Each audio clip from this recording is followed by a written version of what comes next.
মানে 11:30 বাজে, কারণ আমরা আজকে চলে যাবো রাঁচি থেকে। আমাদের ট্রেন আছে 1:10 শতাব্দীতে আমরা ফিরবো। তো যাই হোক, আমরা লাঞ্চে এখন খুব তাড়াতাড়ি লাঞ্চ করছি। আলু ভাজা নিয়েছি, ডিম কারি নিয়েছি, ডাল নিয়েছি, স্যালাড আছে, আর দেরাদুন স্টাইলের ভাতটা কিন্তু একদম খুব গরম, খুব ভালো। তো যাই হোক, আমাদের ট্যুরটা খুবই ভালো হয়েছে, আর খাওয়া দাওয়া তো খুবই ভালো। তোমাদের আগের ব্লগেও বলেছি খাওয়া দাওয়া খুবই ভালো। আর এখানকার যারা আছে আমাকে কিন্তু ভিডিও করে দিচ্ছে, এখানে স্টাফই একজন, মানে একটা মেয়ে আমাকে ভিডিওটা করে দিচ্ছে। যাই হোক, সবাই খুব ভালো। তোমরা যদি চাও এই হোটেলে এসে থাকতে পারো, যারা যারা রাঁচি করতে হবে। তো আমরা এখন লাঞ্চ করি, সবাই মিলে আবার ট্রেন ধরতে হবে।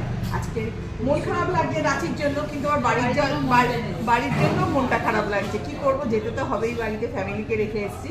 তো ঠিক আছে, আমাদের ঘোরাটা মোটামুটি খুব ভালো হয়েছে, খুব সুন্দর হয়েছে ঘোরাটা। আর এদের সাথে থেকেছে আরো ভালো লেগেছে এই জন্য। ঠিক আছে, চলো টাটা।